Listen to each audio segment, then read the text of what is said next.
Hello everyone, welcome to the commerce classes with Pankaj Chopra. बेटा, हम topic जो कर रहे हैं उस टॉपिक का नाम है valuation of goodwill. Valuation of goodwill का एक मेथड है यहाँ पे वेटेड एवरेज प्रॉफिट मेथड। इस मेथड को और एवरेज प्रॉफिट मेथड को मैंने साथ लिखवाया था लास्ट वीडियो के अंदर, जो भी हमारी वैल्यूएशन ऑफ गुडविल की जो वीडियो बनाई थी हमने। तो बेटा, एवरेज प्रॉफिट मेथड जो है आपका एवरेज प्रॉफिट मेथड और वेटेड एवरेज प्रॉफिट मेथड जो है आपका, ये दोनों ऑलमोस्ट सिमिलर है। बस वेटेड एवरेज प्रॉफिट जो है ये एवरेज प्रॉफिट का इंप्रूव्ड वर्जन है। इंप्रूव्ड वर्जन है ये, मतलब कि उसका एक बेटर उसको रिप्रेजेंट करने का तरीका है। बट वेटेड एवरेज के लिए कंडीशन क्या होती है? पहली कंडीशन ये है, the profits of last year must follow a trend, must follow a trend, may be increasing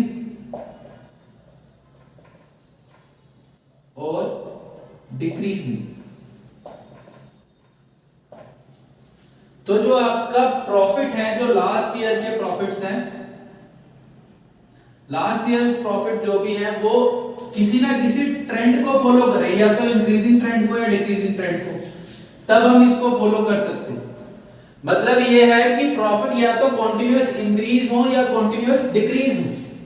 मतलब मान लो जैसे फर्स्ट ईयर में आपको प्रॉफिट हुआ 40,000 का, सेकंड ईयर में आपको प्रॉफिट हुआ 50,000 का, थर्ड ईयर में आपको प्रॉफिट हुआ 70,000 का, फोर्थ ईयर में आपको प्रॉफिट हुआ 1,00,000 का। अब बेटा, ये प्रॉफिट जो है ये कौन से ट्रेंड में दिया हुआ आपको? इंक्रीजिंग ट्रेंड में दिया हुआ, ये इंक्रीजिंग ट्रेंड में है, मतलब बढ़ रहे हैं कॉन्टिन्यूस। तो वेटेड एवरेज प्रॉफिट जब हम फॉलो करेंगे तो उसमें आपको सबसे पहली कंडीशन जो होती है वो कंडीशन यही होती है कि जो प्रॉफिट्स दिया हुआ वहां पे वो या तो इंक्रीजिंग ट्रेंड को फॉलो करे या डिक्रीजिंग ट्रेंड को फॉलो करे। ऐसा नहीं होना चाहिए कि फर्स्ट ईयर में वो 40,000, अगले साल 30,000 के प्रॉफिट हो रहे हैं, फिर उससे अगले साल फिर 70,000 के प्रॉफिट हो रहे हैं। तो पहले हुए 40 के, फिर 30 के, तो पहले डिक्रीज हुए, फिर अगले साल हो गए 70 के, तो इंक्रीज हो गए। तो ऐसा नहीं होना चाहिए, या तो सारे के सारे प्रॉफिट्स कंटीन्यूअस इंक्रीज हो रहे हो या सारे के सारे प्रॉफिट कंटीन्यूअस डिक्रीज हो रहे हो। उस केस के अंदर हम वेटेड एवरेज प्रॉफिट मेथड को फॉलो कर सकते हैं गुडविल को वैल्यू करने के लिए। पहली कंडीशन इसकी ये है कि प्रॉफिट एक ट्रेंड में चलने चाहिए, ठीक है। इसकी सेकंड कंडीशन जो है, सेकंड कंडीशन है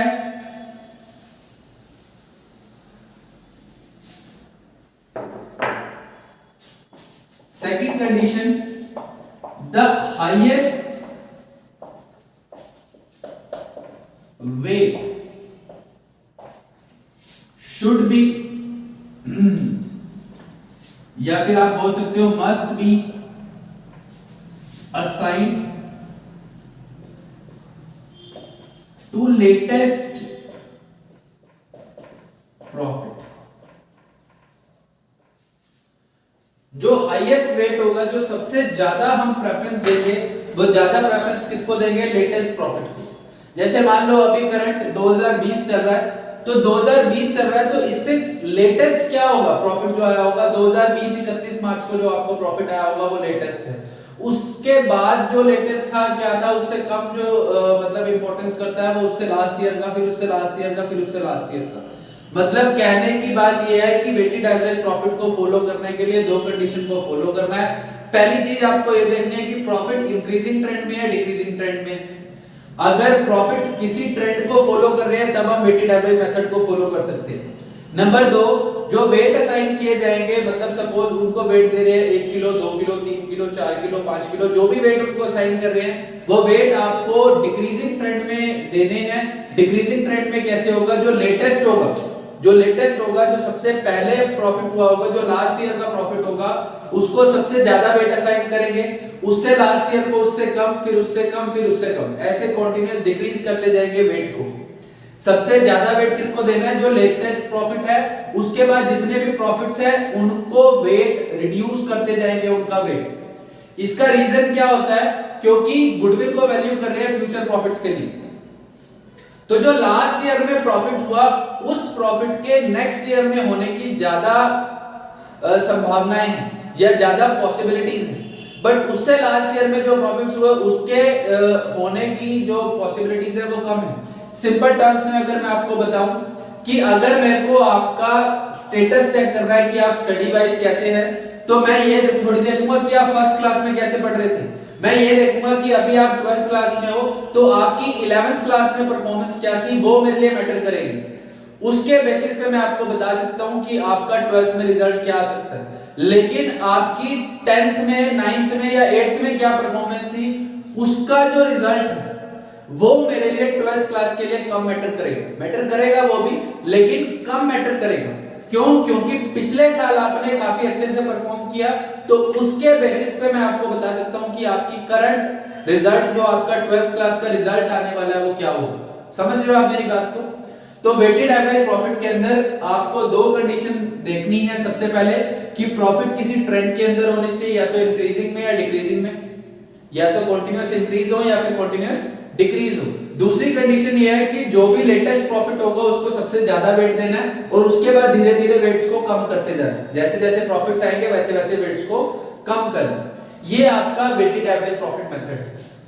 ये एवरेज प्रॉफिट का इंप्रूव्ड वर्जन है, और इसकी कंडीशन है तभी हम इसको फॉलो कर सकते हैं, अदरवाइज नहीं। अब मेरी बात को ध्यान से सुने कि इसको सॉल्यूशन कैसे करना है, इसका सॉल्यूशन कैसे करना है वो देखते हैं। इस मेथड में सॉल्यूशन कैसे करना है, स्टेप्स आपको लिखवाए जाएंगे, स्टेप्स फॉलो करने हैं आपको।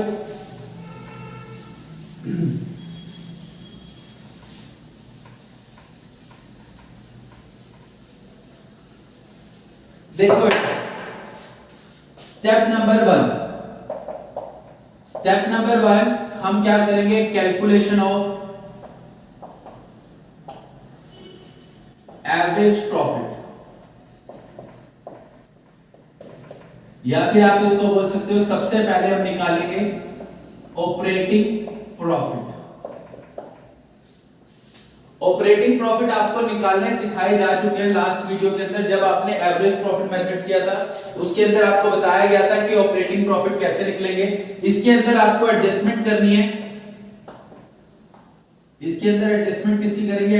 Adjustment of abnormal income. तो इसके अंदर हमने एडजस्टमेंट करनी थी इनकम की, गेन की, लॉसेस की और एक्सपेंसेस की।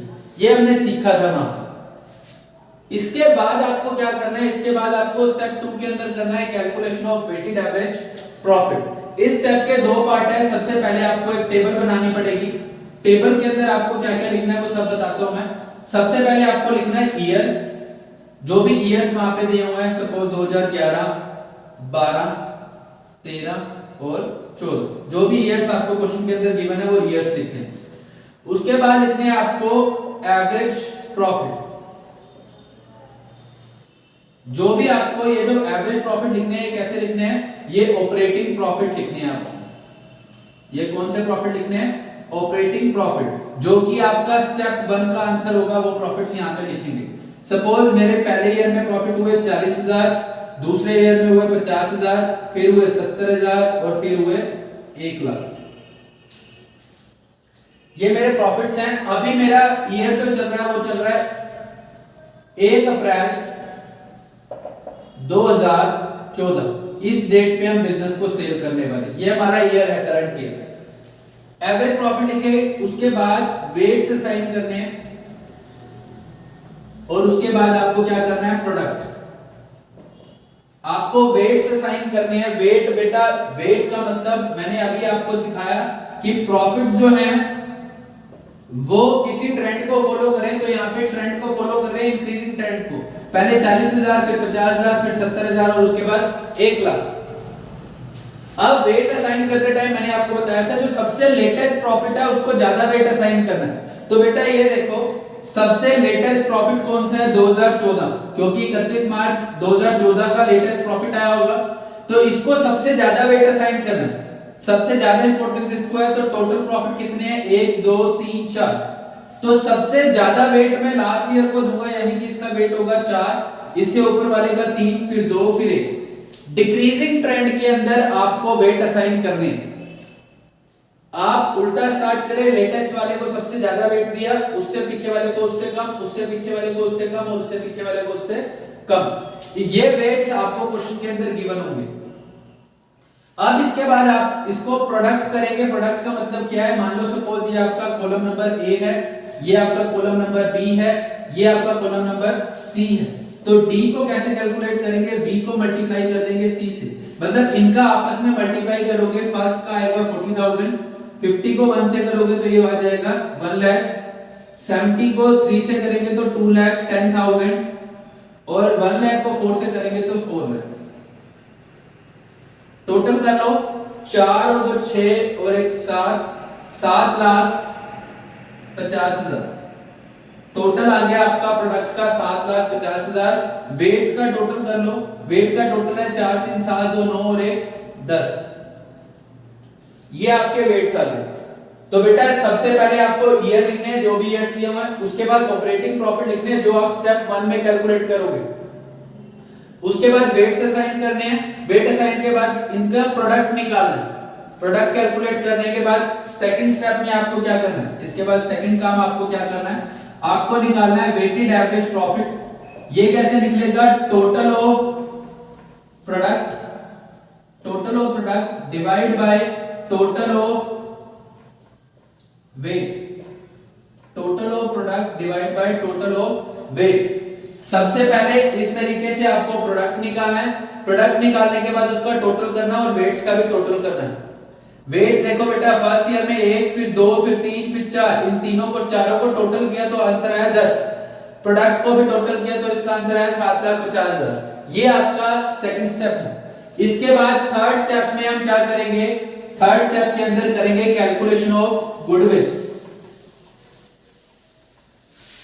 थर्ड स्टेप के अंदर करेंगे calculation of goodwill. Step 3 calculation of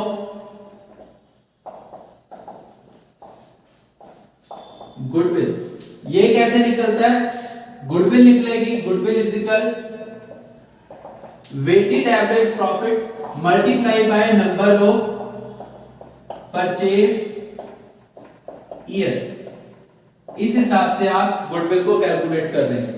मान लो यहाँ पे नंबर ऑफ परचेज ईयर दिए हुए हैं 2, तो मैं इसको कैसे कैलकुलेट करूंगा, पहले देखो 750 डिवाइड बाय 10, टोटल प्रोडक्ट था 750, वेट था 10, डिवाइड कर लिया, ये आ गया आपका 75,000। 75,000 आपका क्या आ गया, वेटेड एवरेज प्रॉफिट।